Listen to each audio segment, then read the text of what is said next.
I stayed at work. We were working on a website, and it got to be one of those things. I'm the general manager at a place called CNI Studios, and we're like a media marketing, advertising production agency.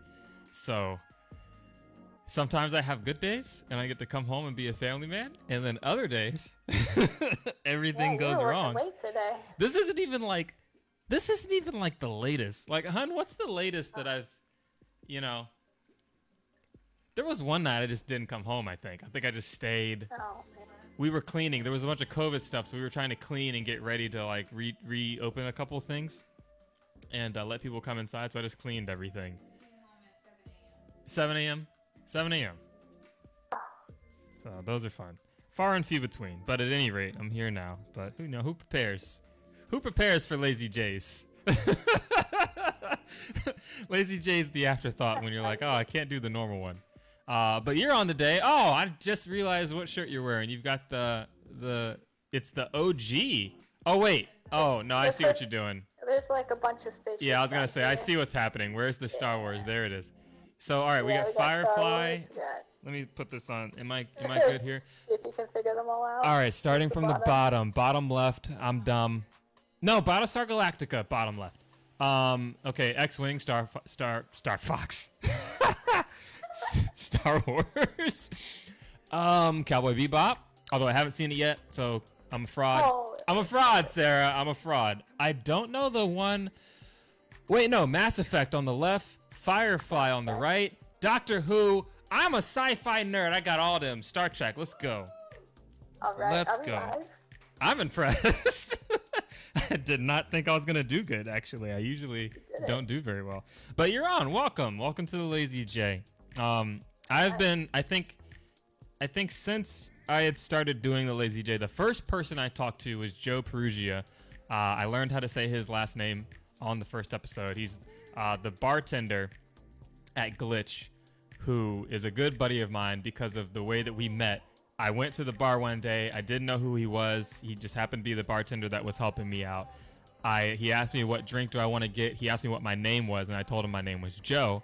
And then I kid you not, he just dead ass looks at me and says, "It's a terrible name. What a dumb name that is." Just like super serious, And I'm like, okay, he's a bartender. I know he's playing with me, but like he's literally pooping on my name right now. And so he goes, makes my drink, and like we have some distance. And then he comes back. He's like, "Here's your drink, Joe." And I'm like, "Thanks, man." He's like, "By the way, my name's Joe too." And that was it. That was it. So we were best buds from that point. But between him, some folks in South Florida, when I started thinking about folks I wanted to talk to outside of the scene, Sarah Greenwood came up. Because I got to get that out of the way, at the front. And I've told you this. We figured this out, which was impressive to me. Because I don't even remember like how it happened exactly. But you were, already indoctrinated into the scene. I didn't know anything about it. But we encountered each other unknowingly at a MagFest one year. MagFest. Right? Yeah. I don't remember which one it was. There's been debates. It's 2015, 2016. But it has to have been 2017. 2017. I was just newly pregnant. Yeah. Okay. So 2017, that was that year you were doing the Tracer cosplay. I was Tracer. And I came on the cab at MagFest. One of my buddies told me, "Go play this game. It's awesome." You were queening that day. And I was a total jackass. I was like yelling at all the noobs. You were destroying that. By that point, like how well versed were you in Killer Queen by that time? I guess I'd been playing for about a year. Okay, so that's a pretty decent amount of time to be a noob slayer. So you're playing Queen, literally destroying everybody, and I'm just super hyped about it because it's like just MagFest. Everything is nerd. Everything just nerd central. You see all these cool people.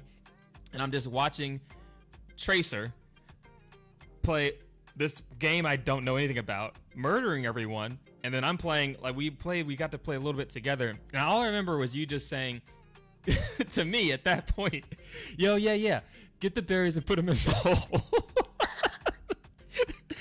And I laugh about it so much because that was me. And it was you. It was you. You were the person. But God, that was so much fun. Had no idea. But then as I realized and we got into the game, you think about, oh, how did you get into the game? How did you get into the game? I'm like, there was a person at MacFest, some girl in a Tracer cosplay, and she was really good. And then I don't remember why or how it like got to my attention that like this person is real and exists and like, you know, is in the scene somewhere. I didn't know what state you were in or whatever. I didn't even know there were states. But I was on the national KQ or like the KQ Facebook page, like the main one, I think. And I posted a question and the community helped me identify it with Sarah Greenwood. And then we had messaged and it was like, oh, it was you. And so saying it again for the record here, if I ever do anything in Killer Queen, it was her fault. Okay. So she gets 10% of all wins and losses. Oh, nice. So Sarah Greenwood's here with us. That's awesome. Talk to me a little bit about just how you got started, I guess, in the game, because you're also at Google, correct? Yeah, I work at Google. Brian, my spouse, and I moved to New York about 6 years ago. And our friend Richard already lived in New York. And at the time when we moved here, he was like, oh yeah, guys, there's this really cool game called Killer Queen. You should come by sometime. And we're like, yeah, maybe. But then we never did. But then it was December 2015. Google was hosting a holiday party that we went to. And it had like all these fancy themed rooms in, I can't remember where it was. The Waldorf Astoria Hotel. It was like this really fancy Oh yeah, party. I know Waldorf, yeah. And the one of the themed rooms was like dystopian video game. They were like trying to make a dystopian room, but it was just full of arcade games. Yeah. And so anyway, we ran into Killer Queen in this themed room at this Google holiday party, and I was like, is this the game Richard was talking about? And we started playing it. This was like halfway through the holiday party, and like we couldn't do anything else the rest of the party. We were hooked like from like the first game that we played. We're like, holy shit, this game is good. Yeah. And yeah, so the rest of the holiday party we just played Killer Queen, and because Google is just like rich as fuck, they bought this Killer Queen machine just for this holiday party, and they're like, well, I guess we should keep it. And they, stuck it in the office. That's ridiculous. Okay, all right. So hang on. That's what I heard. Hang on 1 second, because we were talking about this with Rob.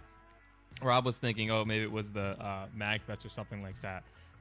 So it was a holiday party, and then Google decided to keep the cab, and then that's how you guys got it. That's wild. I'm pretty sure they bought it initially just for the holiday party.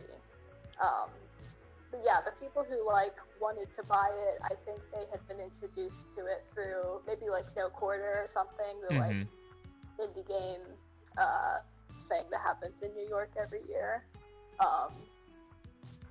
And yes, I don't know if it was No Quarter, but it was something like that. And so they, convinced facilities that, hey, we should maybe buy this game, and they did it for the party, and then kept it. There is no way I would be able to convince my job to keep Killer Queen.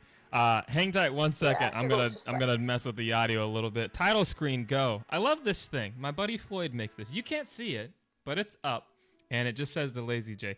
I'm gonna tweak an audio thing, and then I'll be right back. Hang on. All right.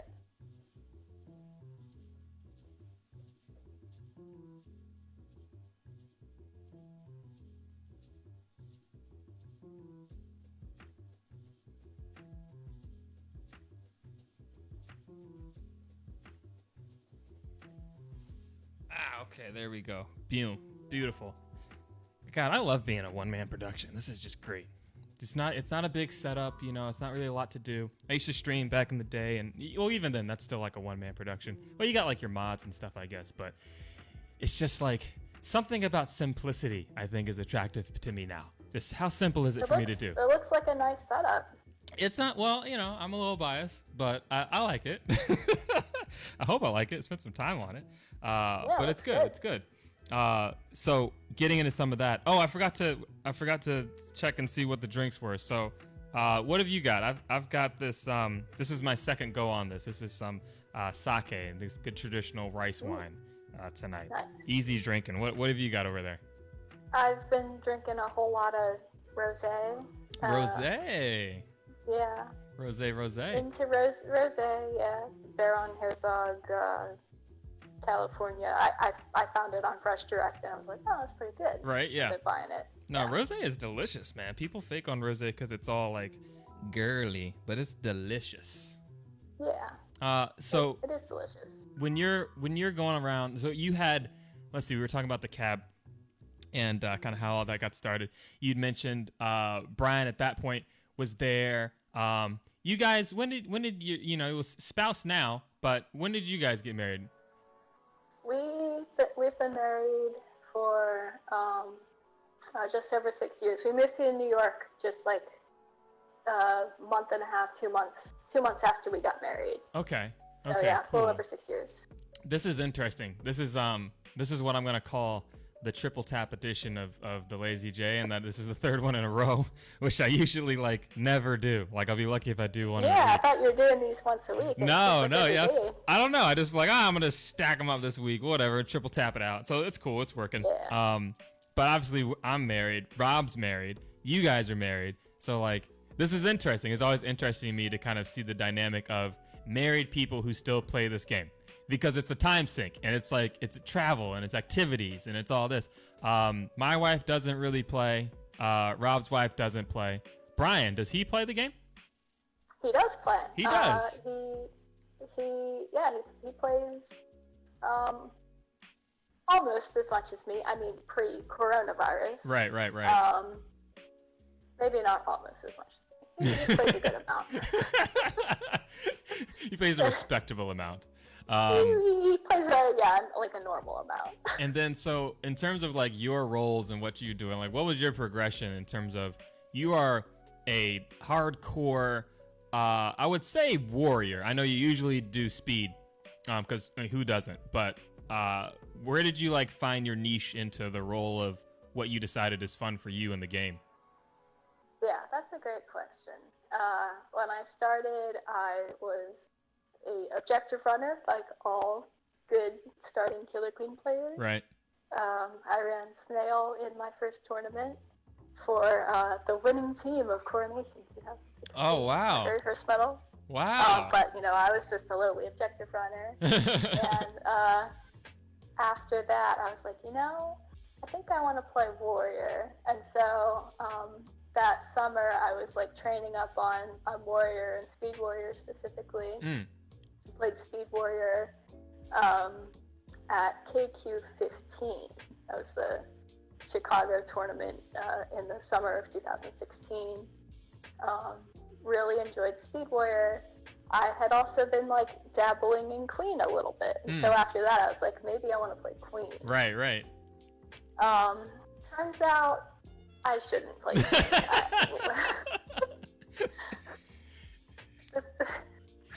What is it about Queen? Because there's always people tend to elect not to play Queen for different reasons, right? Some people it's like the pressure of having that weight, I guess. Other people it's like you don't want to be the spotlight like go-to person. Other people really just like objective, or they really just like warrior and kind of having the freedom to be able to die even though never die. But what was it for you that was like, Queen, not my bag? So I think the added pressure and feeling like if you win or lose, it's because of things that you've done as Queen.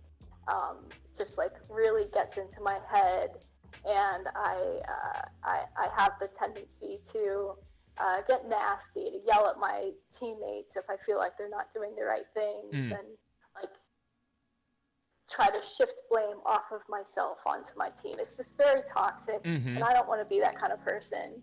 And then actually, so at MagFest, the 2017, January 2017, I was playing Queen a whole lot, and shortly after that, I had pain in my wrist. I still have pain in my wrist. Yeah. But this is. Oh man, that's for, right hand too. Yeah. This is not from tapping. This is from like typing and mouse. Oh, okay. But anyway, I was getting repetitive stress injuries from queening. You know, queening, you have to stay on the ceiling a lot more than you do as warrior. You have to stay on the ceiling a lot as warrior too, but as queen, it's just much more. It's the only place strenuous. you're safe. Yeah. So that's the second reason why queen is just not good for me. Mm-hmm. I don't have the endurance to be tapping quite so much for so long. Yeah. Plus, like back then, obviously the tap rate's different. We were talking about that with Rob the other day. And yeah, that's true. Like, Rob's in the chat watching the episode today. He says, sometimes she gets a little mean on the queen stick. It's true.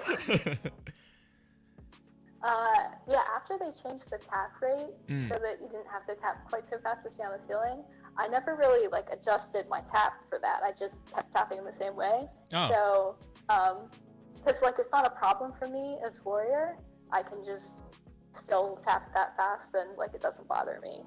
I think if I were to go back and try to play queen, I would have to seriously adjust my tap style. Yeah.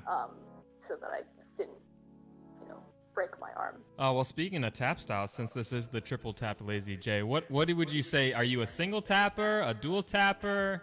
How do you... I'm a single tapper. Wow.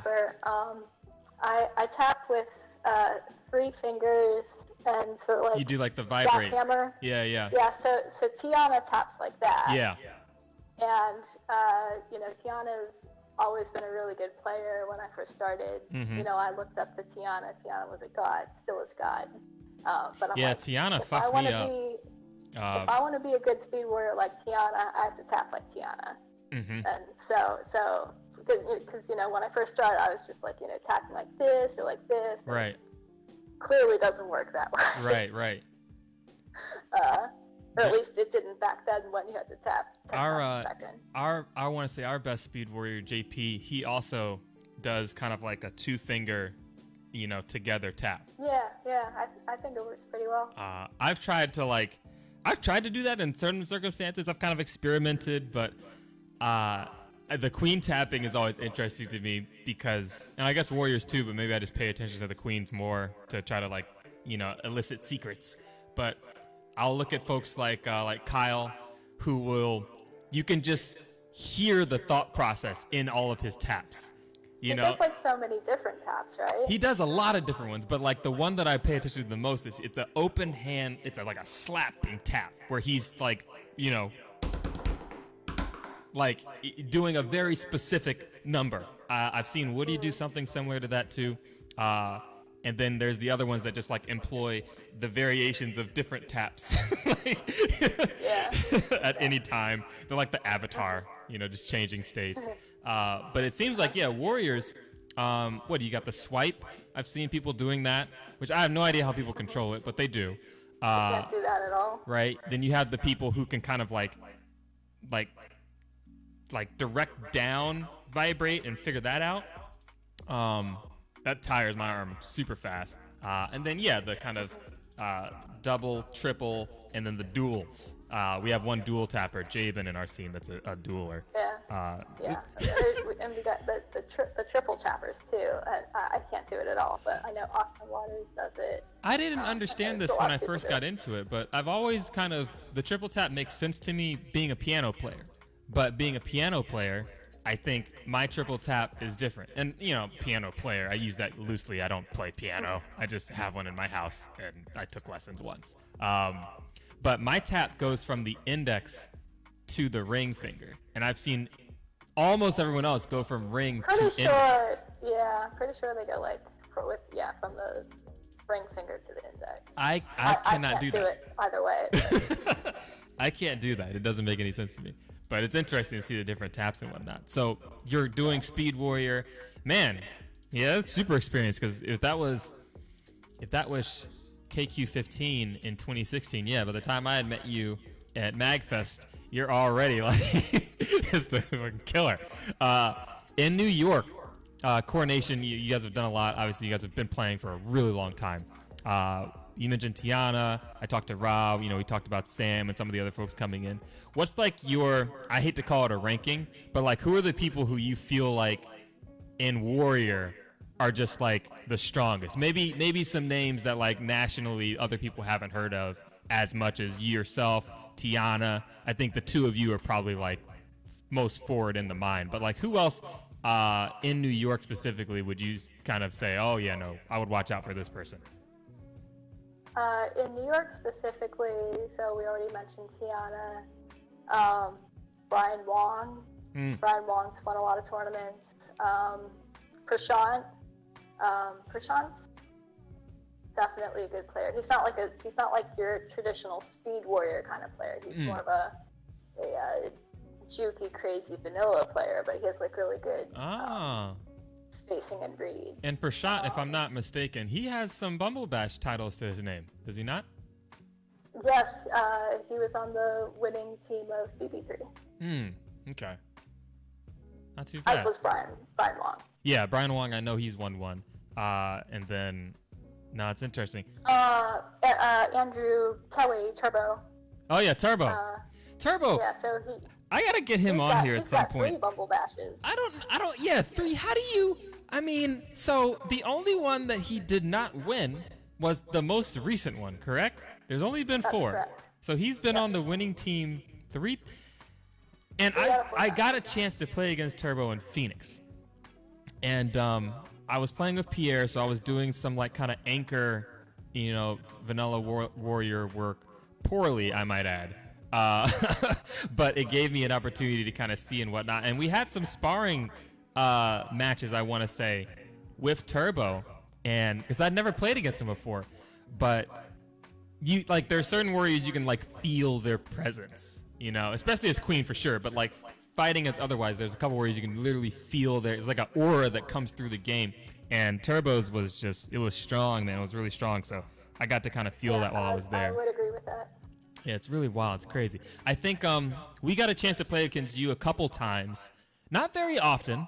I remember I don't know if we played you guys at Hive Hustle in LA, that first one. But I don't remember if we had a matchup or not. We may have. We played some friendlies. I remember that like at 2-Bit Circus or something. But yeah. I can't remember the outcome of that. That was like no one had any sleep, and we just went and played at the cab. And it was fun. But the tournament that we did get a chance to play, being Queens Gone Wild, one of the last ones before the end of the world hit, we did get to play you guys with Sam and the 4 ladies. So I wasn't on that team. You weren't on that team? I wasn't on that team. I wanted to be on that team, but I had just had a baby a month earlier. Oh. 2 months earlier. Okay. And it was too early for me to travel. Fair enough. I really wanted to, but fair enough. And my brain is now reminding me I'm mixing it up with BB4 and 60%. We did. Yeah, we played you at BB4. Mm-hmm. Yeah, that one we met up in the after pools, right? Yeah, it was the first. Yeah, in the Oh God. It's all coming back now. BB4 was excellent. I remember that set. I don't remember any details, but I remember feeling the heat against your team on that dusk map. Yeah. Remember that? Yeah, I remember the dusk. You guys ended up 3-0ing us. We were sweating hard on that dusk map though. That dusk map dragged out. Dusk map, it'll do that. You guys might have been able to win that one. The thing that got us on Dust Map, because I do think we kind of started catching up. Day map, we got cream. Night map, I think we kind of started to get a rhythm. But then I remember Dust Map very vividly. It came down to some situational strat that we just didn't know. We went to a soft famine, and the only barriers were the ones in the top between the 2 hives. And you guys were up there, and we got a wipe, and then by the time we realized what was happening, it was just too late, so I was like, damn. But like now we know that, like we learned from it quite a bit.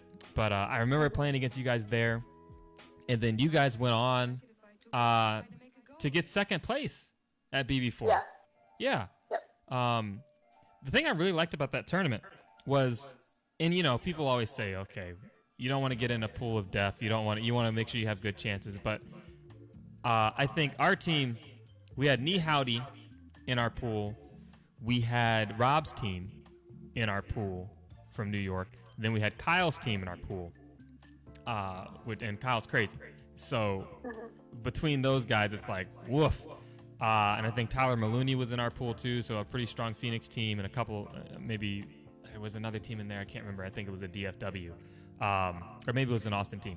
But playing through those guys, we got to play, Chicago, a New York's team that was a completely different style, and then we played against you guys. So I feel like out of the subset of a lot of the teams that happened, we didn't get a chance to play a lot of the San Fran teams or like Domish's team or Cody's team, but we did get to play 2 New York teams and a Chicago team. So, like, being able to rub against that, because everyone always says, New York wins everything. Chicago is getting to the point where they're starting to win everything and getting really scary. What's, like, your take in, like, the back and forth, I want to say, between the two prominent, because Portland's in the argument too, right? But I think with players shifting around and moving and, I know Wilk was originally part of New York, and now he's moving around, and he's in Chicago now, and, who knows. And what's, like, your take? Chattanooga now. Yeah, that's right. Yeah, they moved back to Chattanooga, with Casey. Yep. So what's your take on, like, the power index, if you will, for, like, what the strongest scene is now? Yeah, I mean, it's really a toss-up, honestly. It's looking like Chicago is the most powerful scene based on the last 2 really big tournaments, BB4 and KQ30. So Chicago won both of those, with New York in second in both. New York, we lost Domish, we lost Wilk, and then we lost Austin. Mm-hmm. Yeah, we lost some strong players. I think that hurt the scene, a bit. And we haven't had that many new players join. I think that's something that we've been struggling with as the scene a little, is like, how do we recruit and retain new players? Yeah. And we were like starting to talk about that a little bit after BB4, but then coronavirus happened, and who knows what's going on now. It's been a pretty big topic of debate, I want to say, in a lot of scenes now, considering, right? I know we've talked about it a bunch in South Florida. Because New York has a couple cabs. There's not, there's the Google one, but there's also the NYU cab. There's one, I want to say, in Brooklyn as well. So for a total of 3, unless I'm missing one. There's also one at Queens Brewery. Queens Brewery, correct, yeah. Yeah. Oh, man. That's where you guys were going to have Coronation. Yeah. Yeah. I'm sad. We were supposed to come up there in May. I think I was gonna try to get a team together with Marion. Oh, nice. And try to set something up. Marion's nice. She's a sweetheart. Yeah, she's a long-time player. But yeah, so it's not like an exclusivity thing. Like, I know the Google cab is kind of like, you got to get invited to that one, and same kind of to a degree with the NYU one. I know it's not open all the time to the public. Yeah, that one's not open to the public either. But I mean, big city, huge population. What do you think what do you think's making it challenging? Is it more the fact that there's just a skill gap? Like, every scene gets that skill gap, and is that the majority of it? Because there's definitely no shortage of people in New York, right? Yeah, so that's a big problem, is the skill gap. It really sucks being a new player and, getting on the cab with a bunch of asshole competitive tryhards who've been playing for 5 years. And also who know each other and have that camaraderie. Tell you to ride the damn snail. Yeah. Not to say that everybody in New York is like that. Really, I don't think anybody's really like that. We all, do our best to be welcoming to new players, but it's still hard. Yeah. It's, like, what do? Tell the new player to play queen, and then you just, like, don't attack them? Like, it's just difficult. Yeah, it's tough, man. we were thinking about it here in South Florida and trying to understand like how are we gonna do that, because we're taking notes I think a lot from Charlotte, being that they're kind of closer to us in age. I think like in the mind, New York and Chicago just feels so far away for like longevity, but you know, there's that gap. So, but that's interesting to hear a scene as old as New York is also still kind of having the same issue. How many people would you say are like active core in your scene? Because you guys can produce, I would say, a good number of teams. There's a lot of talent, but how many people? Yeah. 30, 20? I mean, I would say probably close to 30. Mm-hmm. Like if we're having a 5v5 Friday, you know, and any random 5v5 Friday, we'll probably get about 16. So it's, 30 people. I would say the core group is maybe bigger than that because not everybody comes out to every 5v5 Friday. We do have like a shadow scene. So like there's a shadow scene at Queen's Brewery. Oh, cool. Or I should say there was a shadow scene at Queen's Brewery before everything shut down. Mm-hmm. I never was able to make it out there very much because I have 2 babies. Mm-hmm. And it's also kind of far away for me. But like I know Daphne and Victor go out a lot, Drew Bolduc, Mustafa. Like there's like a good number of people in the competitive scene that do make an effort to go out to Queen's Brewery and are there a lot. And they've helped like foster this shadow scene.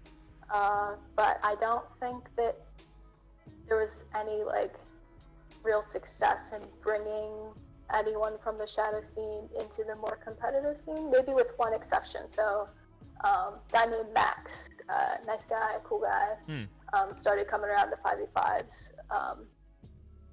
and coming to Google sometimes. Interesting. It's like a live in the high 5x5. And then Max, again, he's coming out of the shadow scene. What type of role has he been playing? I mean, he plays everything. He's like trying to play Queen sometimes, and we always like encourage people to play Queen. You know, unless we're having like some try hard practice. Right. Where we have like set teams. But yeah, Max, he was playing Warrior a lot, and Queen whenever he got a chance to grab the Queen stick. And I think, you know, he would play Objective too when we needed someone for it. Well, I mean, you know, or, you know, case in point, you guys are still able to recruit folks here and there, but it like takes a certain kind of person, right? And it's mainly on them, exactly. I feel like. It takes a kind of person. Like Max, I actually haven't like talked to him a whole lot, but I remember one time I was talking to him and he was talking about like, I think League of Legends, about like how he's like super competitive. Okay, yeah, we got a couple people in the scene that like League of Legends, so, like, yeah. You know, like you've got to be kind of competitive and already into other competitive games to integrate into the competitive Killer Queen scene, I feel like. So that brings me to another question. And I wish that weren't the case. That brings me to another question I was kind of thinking about when you were mentioning your shift from lowly objective runner to I want to be a warrior now. And I think that one, there is a misconception. I want to say this too. Because I'm now in my brain aware that not only do you hold the distinction of being the first person from the national scene that really kind of showed me the power of the game, I'll say, you're also the first woman that's been on the show. Non-binary person. Excuse me. Yeah. Non-binary person. Non-man. So talk to me about how in the competitive scene, because I think that, you know, in games and in gaming in general, there's the conception that dudes are the competitive people and non-binary people, women, other folks that are outside of that male kind of dominated category are just not as competitive, or you don't see them as much, or whatever. This is a huge problem, I want to say, in the Smash community, which I was in for a long time. But, like, you have players who are nasty. I mean, nasty, can pull off the craziest tech the biggest upsets and just literally take you to school. Because at the end of the day, it's just about, well, who has more skill, who has more application of the game. And, none of those are unique to any, gender-based or otherwise personality traits that anybody has. Nope. So what was it for you that I guess you had done previously that strikes the competitive muscle that kind of made you turn that switch? I think I've been competitive ever since I was a little kid. Yeah, it goes back pretty far. Yeah, I kind of always wanted to be the best at everything I did. Which kind of makes me sound like a douchebag. But no, I think that's fair. I think that's fair. So, some people settle to just arguably be the best, but that's fair. Yeah, so let's see, what competitive? So I did competitive horseback riding here and there. Oh, cool. Okay, question. When I was a kid and teenager.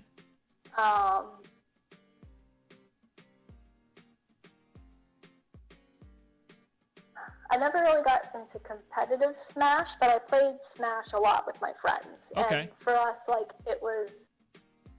it was competitive amongst our group of friends. Right, within the group. Which version of the game? Melee, Brawl, So this was when Brawl was out. I never got good at Melee. Melee's difficulty such a spike. High Yeah. Ceiling, and I didn't really start playing Smash until after Brawl was out. Right, So yeah. My friends, these were just trash Brawl games, but. I mean, Brawl. My competitive got started in Brawl, so I have a love-hate with it. But we transitioned into PM and the underground, Yeah.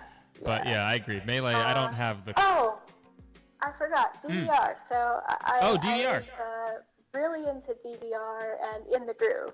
Yeah. In college, I had a group of friends that played In the Groove every Thursday. We called it ITG Thursday. This is actually where I met Brian. Oh, okay. And also we had a class together. But so, yeah, actually Brian and I were always super competitive with one another at In the Groove. But it's kind of cute, isn't it? It is always, a little cute. Right about the same skill level and always one-upping each other. Yeah. And always stealing each other's scores on the ITG machine. That is fun. So you guys had an actual you guys had a machine with the pedals and everything? University, yeah. That's awesome. Yeah, not a lot of people. I mean, some folks DDR, you only ever see it at places like MagFest or something, so having access to one, that's crazy. Yeah, I guess we were lucky. We had an In the Groove machine at our university center. That was nice. So then, if you guys met kind of within that group, doing the Thursdays and had the class and everything and how did you guys, to kind of segue into a little bit of, your relationship and how you guys kind of came together and, developed? How did it happen that the competitiveness didn't detract from the relationship? Because sometimes that's a point of contention, right? But it can be healthy. But how did you guys navigate that, I guess? Yeah, I mean, we were just friends for a long time. We were friends for a year and a half. Oh, okay. Before we started dating. And I mean, we were always playful, competitive with one another. It was never aggressive competitive. Yeah. It was always playful competitive. Yeah. And so I think that helped. With Smash, Brian has always been better at me than Smash. And I think there have been times where I was a little butthurt that he was that it's so hard for me to take a game off of him. Yeah. Well, Smash inherently has the added, element of it's one-on-one. It's not a score attack. You're directly, in the mind, and in that particular case, it's whoever made the better read. So if someone's consistently making a better read, then you're gonna start to feel a little bit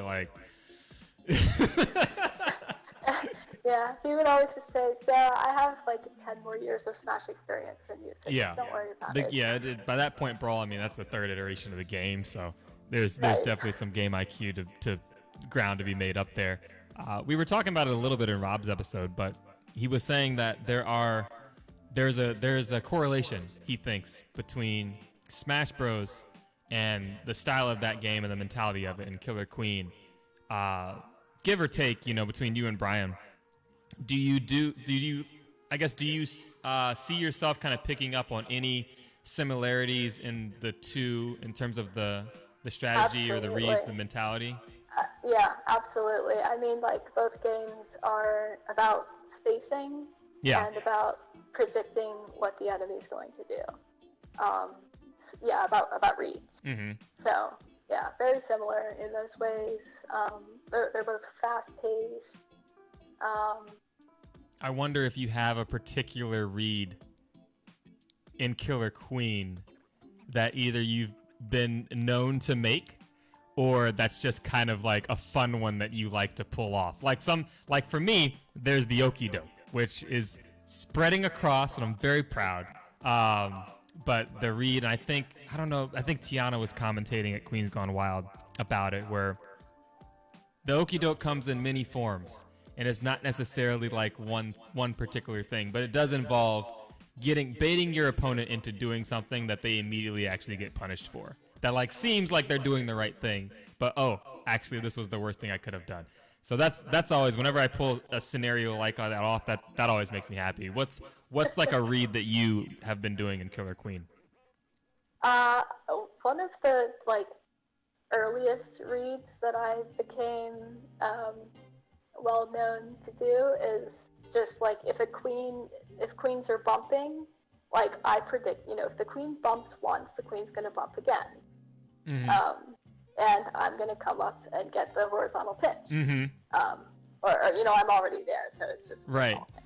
So like that was one of my earlier reads. I don't do that quite so often anymore because queens have gotten a lot smarter about it. Yeah. And they've become a lot less predictable about how many times they're going to bump, and they're watching for that horizontal pinch. And so a lot of them, they'll bump once and then turn around and kill you as you try to go for it. Yep. Mm-hmm. So nowadays, I say, 0 bumps or 1 bump. I'll go for it. Probably not after that. It's kind of frustrating, like, as people start to catch on. I can remember, like, in the early years of playing Killer Queen, like, you just get everybody on everything, and they get you too, but, like, then they all learn and become smart, and they realize, oh, no, I can't do that against Sarah, because she'll get me, so I better just leave, or I better just not challenge, or, and, like, you no longer get to do your things and, pull your tricks off. Another fun read I like, it's sort of queen specific, is so like let's say on night map, right over the center gate, under the platform there, and a queen is like getting bumped towards the edge of the platform, like predicting when the queen is going to dive down to start wrapping vertically. Right. I think is a fun read. Sometimes they'll dive down just like right before they peek from the platform because they don't want to peek. Right. And so instead of just holding the edge and waiting to kill them on the peak, you actually go in right when they start diving at the edge. But some queens predict that you're going to make this read, and they just slide right on and kill you. That's the fun. Isn't that like the funnest part of just the entire game? It just becomes this, Minority Report-esque prediction thing of, I think you're going to do this. It's like Minority Report meets Inception, How deep can we go here? BB4 finals. I'm a vanilla warrior, so I come out real early on night map. And it's, Sam and Woody, and they're bumping over mid-gate because this is the opening of the game. And on the very first night map, I come out of middle, and I go for that read right away. Woody just goes, straight across. He expects that I'm going to go for that, and I die.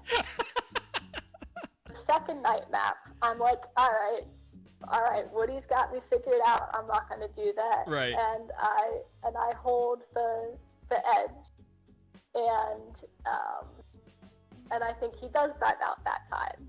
I was like, that. And then the third night map, I do something that's like sort of like right in between. Like I act like I'm gonna hold the edge. Right. And then I go in and I get him on the third night now. Nice. Third time's the charm. Yeah, basically. That's hilarious, man. It's just the game of reads. I think I was talking. That's so when you're a vanilla warrior, like you, as long as like everybody else is stable, you have a little more freedom to go for reads like that. So right. That's one fun benefit of being like a throwaway vanilla warrior. Right. Instead of a speed warrior, because I generally don't play speed like that.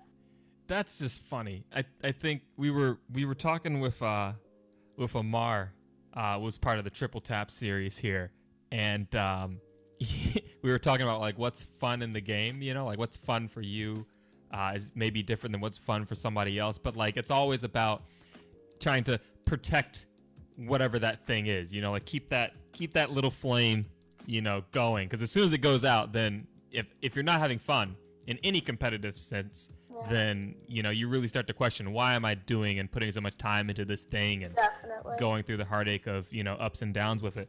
But for me, I'm starting to hear it, you know, as we're talking, it's like there's so much fun in just playing these, you know, non-risk mind games with people. Like I think it's the same reason why people like to play survival games or like battle royale games, or just things that really pit you, you know, in a non-threatening way against other people with brains and just thoughts and strategies and tech and abilities, and just see who can edge each other out in this particular circumstance, just for kicks, you know? There's nothing more fun than that to me. And I think about some of the things in my own, you know, track path, and, you know, like you said, you've got yours for competitive too. But I would play paintball back in the day. I played amateur paintball. I played a lot of Halo as well.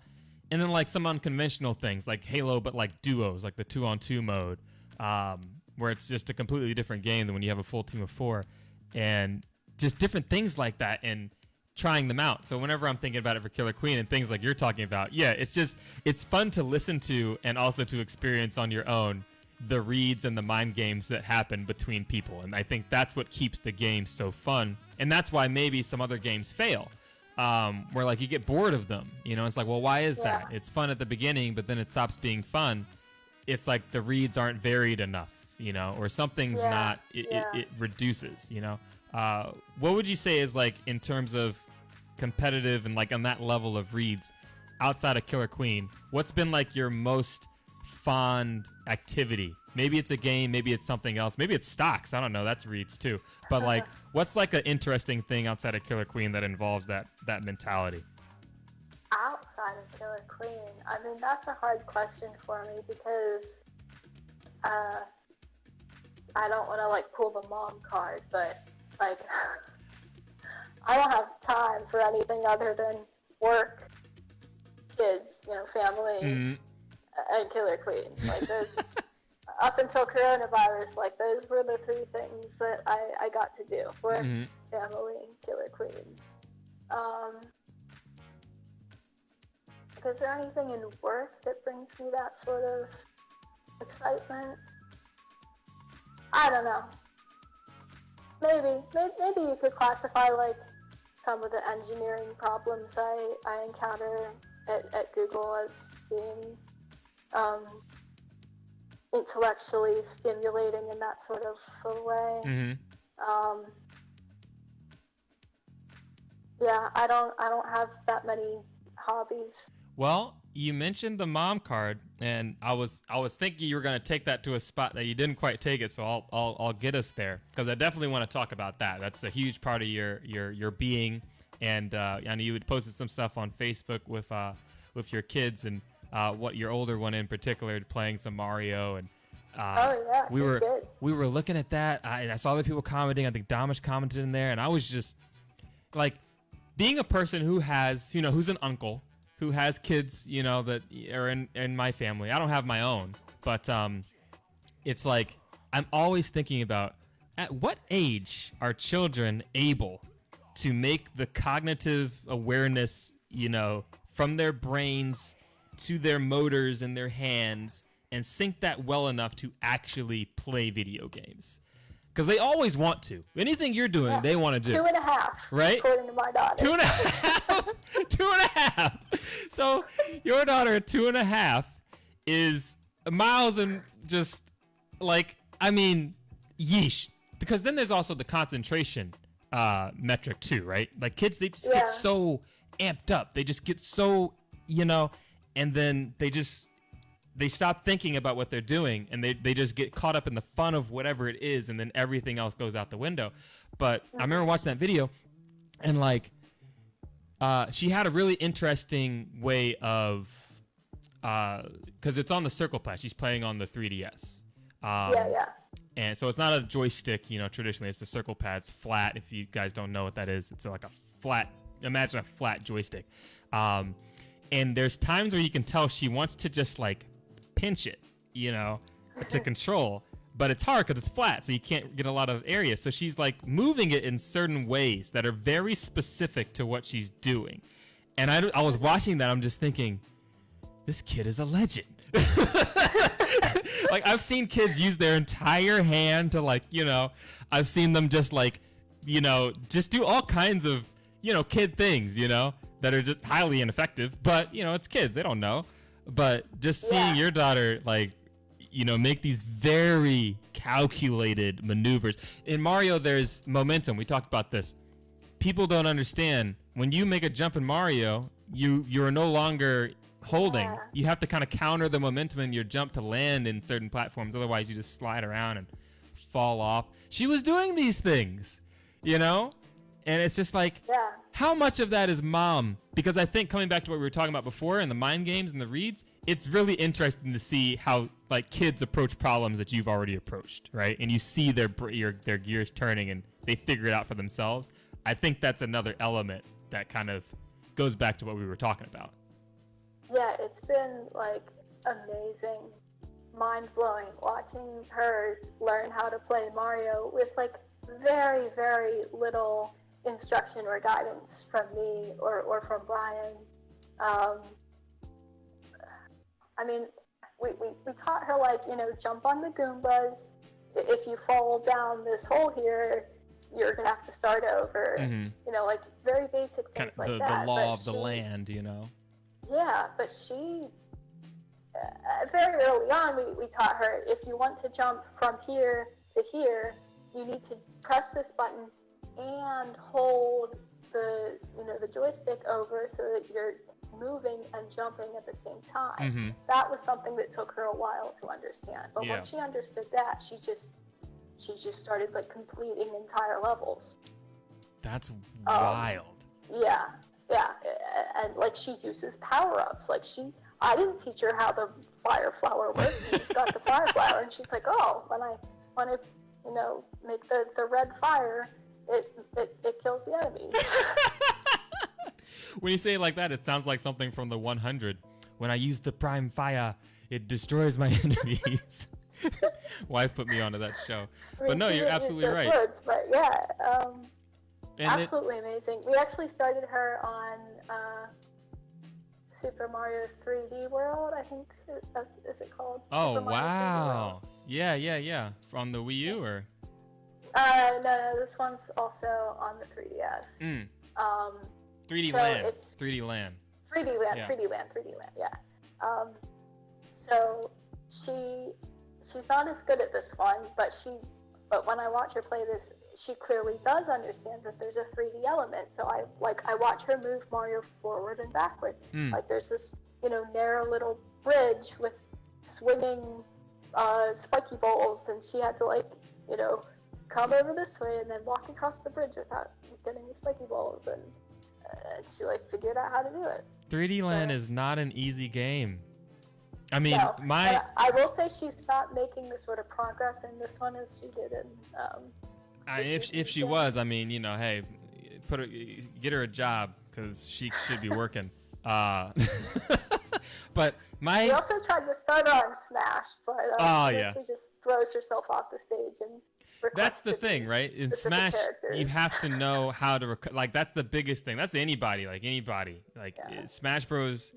The only thing you have to know is how to stay on the stage and then how to get back on the stage if you're ever off the stage. I don't know how many adults I see just as soon as they're off the stage, they just go down. There's nothing else. It's just I've already lost at that point. You knocked me off the platform. It's American Gladiator actually, and I'm I gone. don't know how to jump. Right, that's it. But I mean, 3D Land.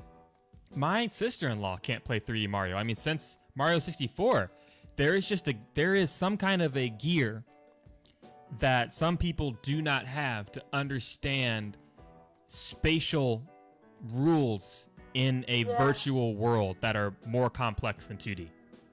Yeah.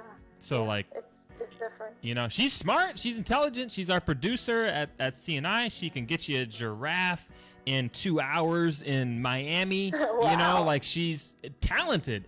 Cannot play Mario 64. Can't work the camera, cannot navigate to the door of the castle. Just cannot do it, you know? We've tried. We've made several attempts and efforts, but like whatever that is, she just does not have it. So, you know, whenever I'm seeing folks and especially kids and folks that are like learning it, you know, and seeing them progress and move through things, it's just always fascinating to me because I know adults who can't do it, you know? I mean, I'm guessing that if you start them, you know, kids early on these games, they have an advantage over adults who never played games as children.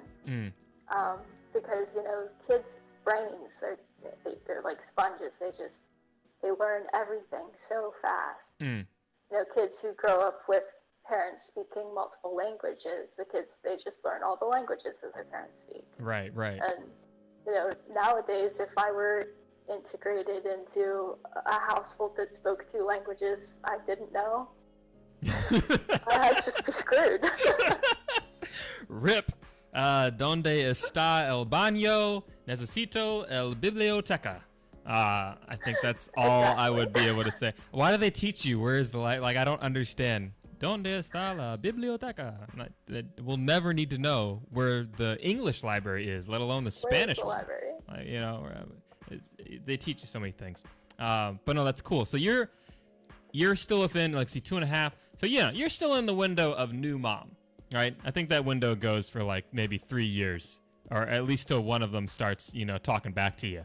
You're still a new mom. So she's starting to talk back. Oh, here it goes. Okay, starting early. She's playing video games and she's yapping. Talk to me a little bit, I guess, in the progression of that, because that's right at the, you know, 2017, right, mark. You had already been playing Killer Queen. You're doing that as a non-mom and kind of, you know, working and doing all this, but you're still playing Killer Queen. You've had your second kid, you know, more recently. But, I mean, you know, you're traveling, you're still doing stuff, you're going places, you're working and playing. So, and I can't really think off the top of my head. I'm sure there are, but just of the ones I've met, I don't know, except one other mom, Gabby, who's in our scene. She has a kid. But, like, parents at bars playing video games is not necessarily one of the things that, you know, happens a ton, I feel like. So, how has it been the same and different for you, and kind of, I guess, how has becoming a mother kind of affected maybe your approach to the game, or the amount of time obviously you get to spend on it? Yeah, I mean, I don't get to spend as much time on it anymore, and none now that coronavirus. But before I had a kid, I thought that, you know, maybe I wouldn't get to play Killer Queen at all anymore, and that made me sad. And after I had Adelie, and kind of Brian and I, you know, got used to things, and she was an easy baby. Rory's been an easy baby too. We realized, hey, you know, we can keep playing video games. There's nothing stopping us from making time to do the things that we want to do. We've had to, like, you know, take turns a bit. You know, I would go out, I would, you know, stay late and play Killer Queen on Wednesdays, and Brian would go, you know, on a Saturday to go play Killer Queen. And For a long time, we would just bring Natalie with us to 5v5 Fridays, and we would, kind of take turns while we were there. I think I saw some of those videos. Yeah, they're still in the stroller at that point. Yeah, at this point, it would be probably too difficult to take Natalie. But I mean, even now, whenever we can go back to 5v5 Fridays, we'll just take turns. I'll go one week, Brian will go the next week. We'll, take turns, staying at home and going out to practices. We can make time for it. Cool. Yeah, I'm just, mainly asking for a friend. Nothing happening over here. Me and Rob, Rob's secured. He's dual income, no kids for life. I'm undecided, but, hey, he's still supposed to send me his doctor. We'll see. But no, that's cool. I think there is a misconception. There's two of them, right? The first one is when you get married, your life's over. And the second one's when you have kids, your life's over again. So, like, in a way, that's kind of true. Like, your life definitely changes. I wouldn't say it's over. It changes, for sure. But it's definitely not over. I think it's just about trying to navigate and find. I have no idea. I don't see myself. I could be a dad. Like, I don't see, like, a thing where, I just would not be a good dad. I think I would be a good dad. I think I could do it. I love my nieces and my nephews. Or my nieces and my nephew. No, my nephews. I have two of them. One of them gets on my nerve a little bit. So sometimes, hey. You just forget about it. Yeah. But I do think about how would my life change if I had kids. Considering the things that I like to do and kind of the lifestyle I'm living, and I definitely like this whole, out of the house in 2 minutes, no prep time, wake up, right before you gotta leave, and then boom, bam, and it's easy. And I know you have to kind of get things together, and like you got a plan almost to leave the house. It's definitely different. Yeah, you definitely got to plan around meals and bedtimes and daycare and school and whatever else you have going on with your kids. You got real tired just now. I could see it. Like it just came through the cam. Just thinking of all the things. Your soul left your body for a little bit, then it came back. But no, you're absolutely right. But you're doing it, so that gives me hope. I mean, the way I look at it, it's like a long-term investment for yourself when you are old. Yes. Like, I think about my parents, well, my mom, I'm not on good terms with my dad, but like, I wouldn't want my mom to be alone at a nursing home or wherever with nobody coming to visit her. No, this is getting a little morbid, but like, I don't want to be an old person with nobody who cares about me. Yeah. No, I read that, man. I like that a lot. By having kids, you have people and you force them to love you. You remember when I changed you? I brought you into this world. You're gonna take me out of it. That's the deal. That's the arrangement.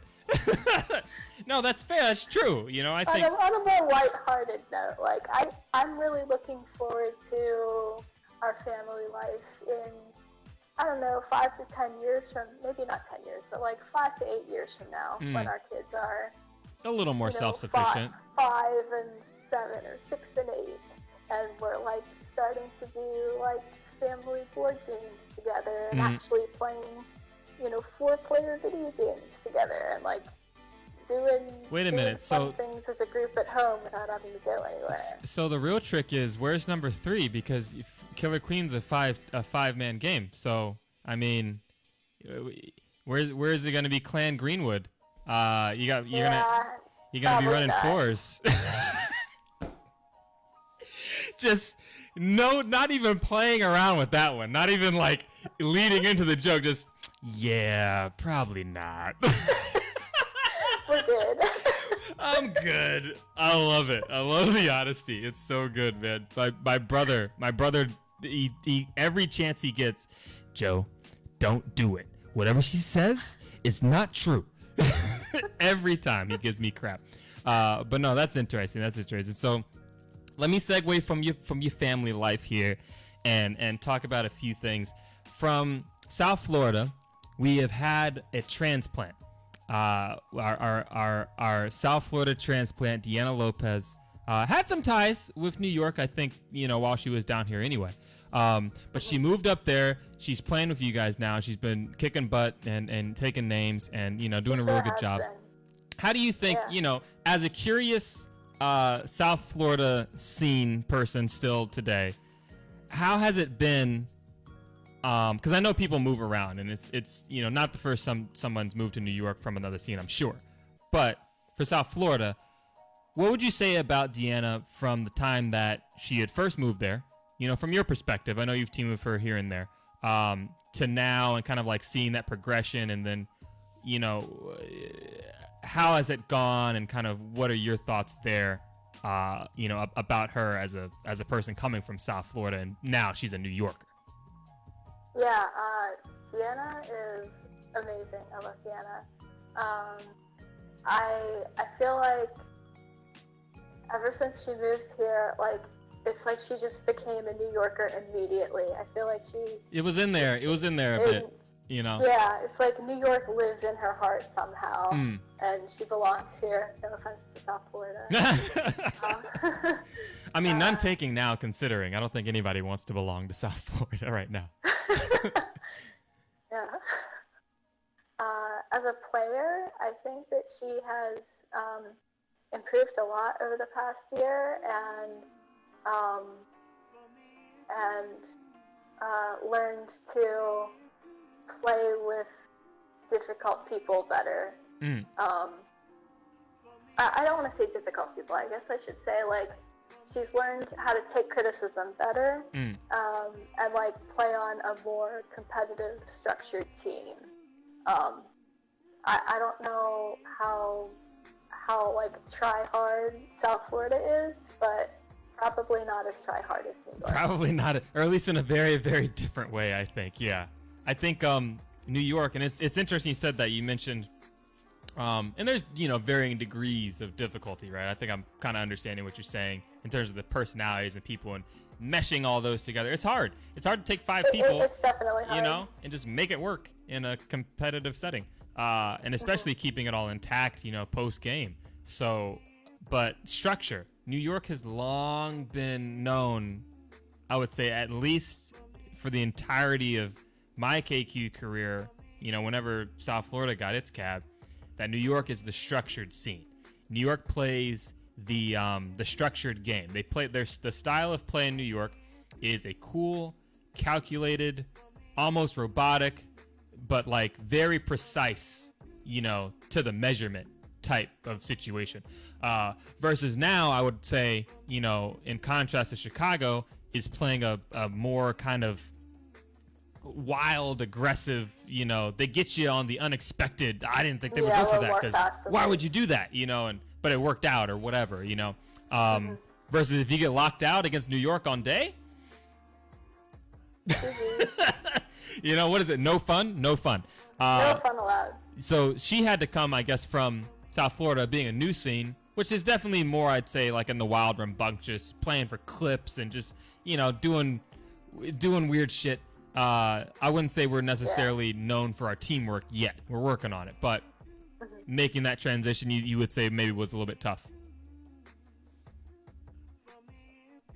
I'm sorry, what was the question? Making the transition, I guess, from the South Florida style of whatever it was for Deanna, and then going into the New York style, kind of what you're talking about there.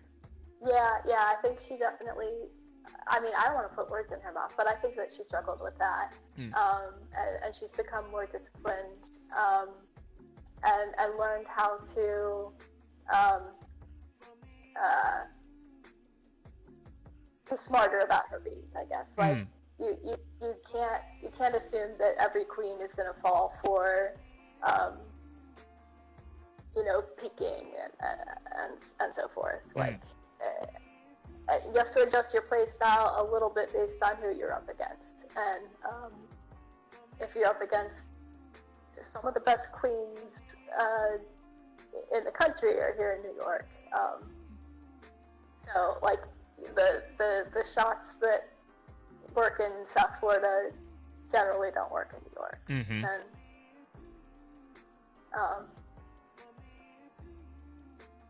I think she's learned that lesson.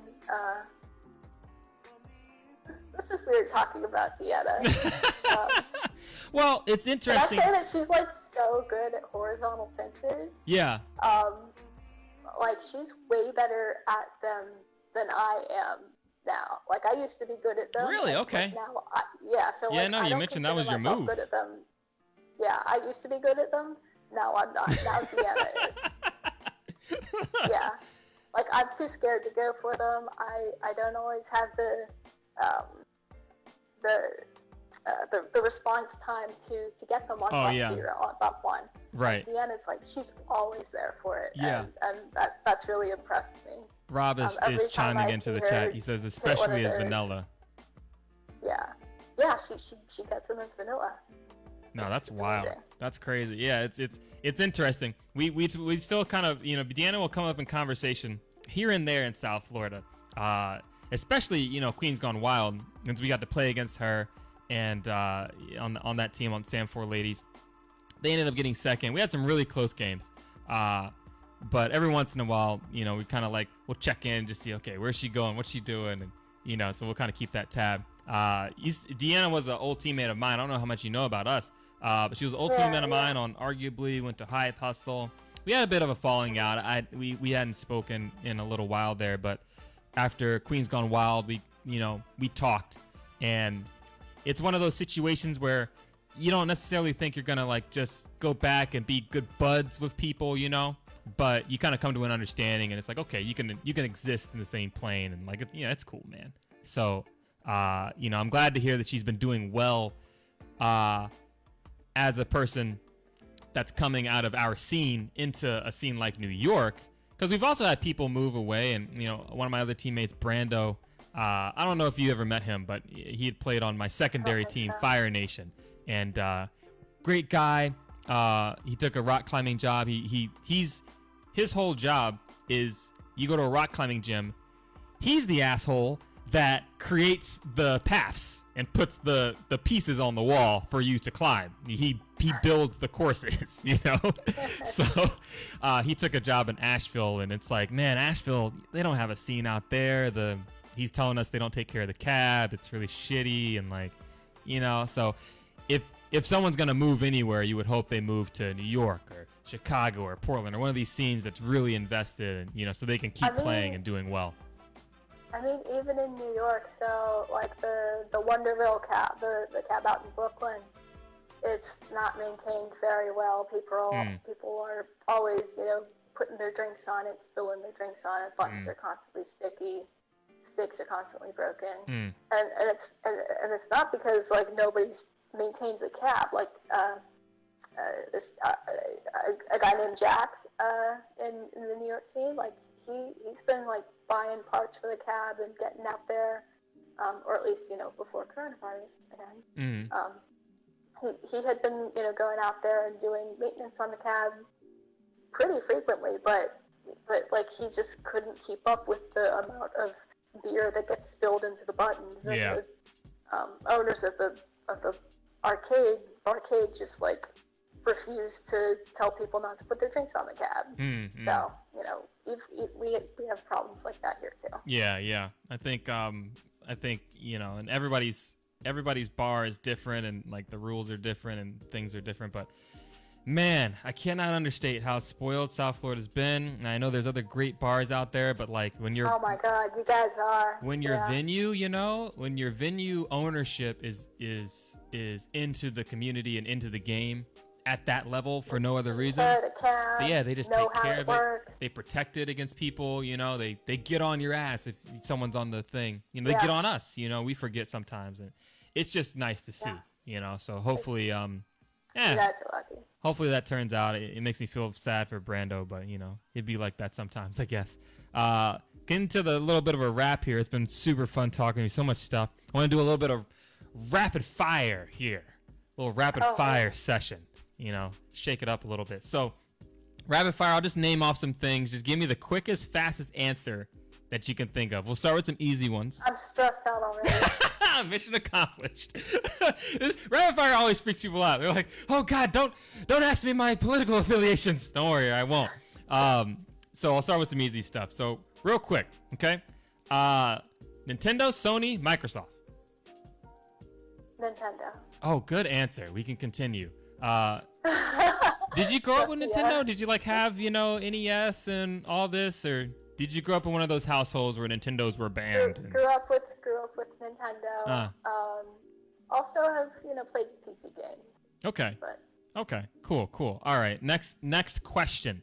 Obviously, it's Google. Sometimes I ask Google or something else, but you work at Google, so I won't ask that. It's bias. Too much bias. Let's say vinyl records or cassette tapes. Vinyl records. Brian has a huge collection of them. I don't particularly care much about them, but I guess they have a probably superior sound quality. They do. Yeah, they do, and they're just fascinating. Have you ever tried they're to think? Cool. They got like the big pictures. How do you? They go round and round on the record player. Yeah, they're so cool. This is the endorsement from Sarah Greenwood for vinyl. Buy vinyl. Sometimes I just think about from engineering, right? Why does it work?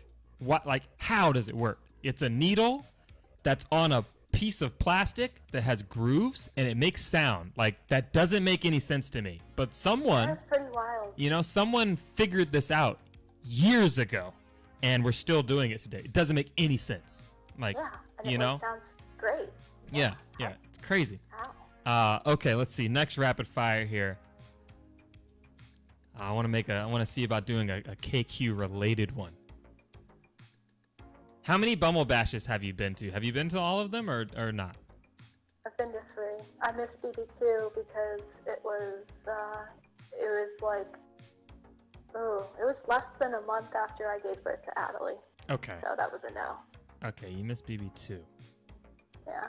Okay, rapid fire. BB1 or BB4? BB4, absolutely. For the result? No, not for the result. It was just way bigger. Had way more.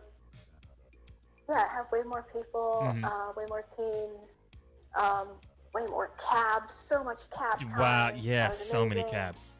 I think there were some flaws with BB4 here and there, but overall it was a really cool tournament. Okay. And with the release of Killer Queen Black at the same time, it was great. I mean, there's a special place in my heart for BB1. Of course. Because it was the first one. But BB4 was more fun. Interesting. Okay, that's fair. All right, getting into some more KQ rapid fire. New York's out of the picture. Okay. Chicago or Portland? Chicago. Damn, that was fast. Okay. It is rapid fire. Why am I surprised? I'm surprised. Okay, let's see. Places to travel. We'll give you the, jurisdiction of that. And it'll be continents, right? So not like specific places, but think of the places within those continents. Europe, Asia. Asia. Yeah. Okay, let's go down that rabbit hole for a bit. Where exactly? If it's me, the answer is Japan. Where are you? I've been to Japan once and loved it. I really want to go back. Every time I see pictures of Japan, it makes me sad. It makes me want to go back. Ah. I also really want to see Thailand. I've always wanted to see Thailand. I hear Thailand is really it's like very inexpensive. Like you can spend a long time in Thailand on not very much money. Yeah. I'm really interested in the culture there and all the temples and just like the very cheap way of living. Interesting. Very cool. Okay, so if America falls apart, you're gonna try to skip town to Thailand. Have to learn a new language. Oh God, we're done. We're toast. We're not gonna make it. Not too bad. Okay, cool, man. Not too bad at all. Yeesh. Well, geez, this has been a great Lazy J. I feel like I learned a lot. I told Rob these things are interesting because like we don't really know very much about each other, right? And I think about some Joe Scoops will be like, "Oh, how's the show going for you?" And I'm like, "How's the show going?" It's going well. Like I'm talking to people that I want to talk to that I think are interesting and I kind of want to learn more about. And I told Rob, it's like during this time frame, you're not able to travel anymore. You don't get to see people. But you know, people are doing things and they're doing KQTV and they're catching up. And I know you've done some things on that. Ways. Yeah. So it's interesting, but it's been fun just kind of like talking with people and seeing what's going on, bud. So I wish you best of luck over there with your girls and your boy. Thank you. Got to take care of him too. And then, you know, it's kind of seeing what's what. But thanks so much for coming on with me. Do you have any things that you want to put out to the people? I don't know. Some people have stuff that they got going on. Maybe you're just doing kids and, you know, all that type of stuff. But anything on your radar coming up you want to, you know, plug or shout out to? Not really. Just that I miss everybody. I miss playing through the Queen. I miss the great fun that we have at tournaments together, and I greatly look forward to being able to return to that time. That's a good answer. All right, last question. We're out of quarantine. You can choose anybody in the national scene to play against. What's that team? Play against. Anyone in the national scene to play against. I get to pick a whole team. You get to pick an entire team, queen to bottom. Who do you most look forward to just going back on the cab against? Wait, but who do I get to play with? I guess you got I guess you do have to pick that too. Yeah. I guess you have to pick both sides because otherwise it wouldn't make sense. Well, I get to play with Shash, which is me, Andy Solarian, Ling Ling Lao, Hal Logsman, and Sam Weddle. It's Sam's queening? No, Sam Weddle. Sam Weddle. San Francisco. Yeah, this is the like femme non-binary team that we've played in. Oh yeah, that's Sash. They switched me out for Sarah Stewart for a tournament. They did like a dash or shash for another tournament. Okay, so that's who I would be playing with. All right, Sash is reuniting. Playing against. I kind of want to say some Portland players. Okay. I feel like I haven't gotten to play enough with or against Cody. I would want to play against Cody as queen. Okay, Cody's on. Yeah, Cody's on. You guys listening, this is Sarah's dream team. She's got Sash, and she's building the dream team. Shash. Yeah, because it's Sam, Helen, Andy, Sarah. Oh, okay. Or Hell, yeah. Big acronym. Sam, I got you. Helen, Andy, Sarah, Hell. Anyway, we'd be playing against Cody, Dan Barron. I don't know. This is too hard. Dan Barron. Rob brought up, I think, or was it Rob? Or maybe it was Samar brought up Dan Barron. He's Chicago? Yeah, he's Chicago. He's like, arguably, the best speed warrior in the country. Wow. Okay, Dan. Yeah. Very cool. Yeah. So we got Cody, we got Dan.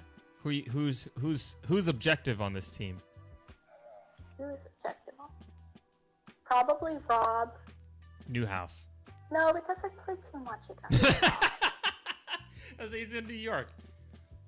Lex from Portland, who's played with Cody. He's like a super good objective runner. Okay, so then that leaves... He's a good warrior, too. I already have 3 there. All right, so I need like a good ledge guard. I know, Paul Thomas. All these names I don't know. Where's Paul from? He was originally in Chicago and then moved to Seattle. He lived in Seattle. Okay, cool. So that's 4. Who's rounding out this dream squad? Everyone's going to be real sad when you don't pick their name. That's why the last pick is so hard. Yeah, the last pick is the hardest. So hard. Oh, Alyssa. Alyssa. Yeah. I say that like I know where she's from. I don't know anyone. She's also from Portland, but she's so good at Queen, but she's also so good at Vanilla Warrior. She was on the third place team at BB4. She's like good in a lot of roles. Wasn't that who was I'm trying to think, who was the third place team at BB4? Was that Cody's team? That was Cody's. Okay. I just picked 3 people from that team. Is it a run back here? Is that what's happening? Yeah. No, I don't think it's a run back. I think I just genuinely like these people. Yeah. And then Paul Thomas and Dan Barron. Yeah. Very cool. That's not too bad. That's a good team. Well, I mean, hopefully when we come out of this now, you gotta get your squad and figure out a way. Go to Damish's house. Yeah. And we'll play that up. I would love to see that. That would be a really interesting one to watch, I feel like. Because you build your teams and you go places, but you never know who you're playing against. But wouldn't it be cool if you could just going over somebody's house, just like saying, okay, I'm gonna bring my 5, you bring your 5, and it's not a tournament. Let's just play until we can't play anymore and see what would happen. Yeah. That'd be dope. Well, Sarah, thank you so much for being my guest tonight, and have a great rest of the night. But you guys have been listening to Lazy J with arguably the best. That's Sarah Greenwood, and we out of here.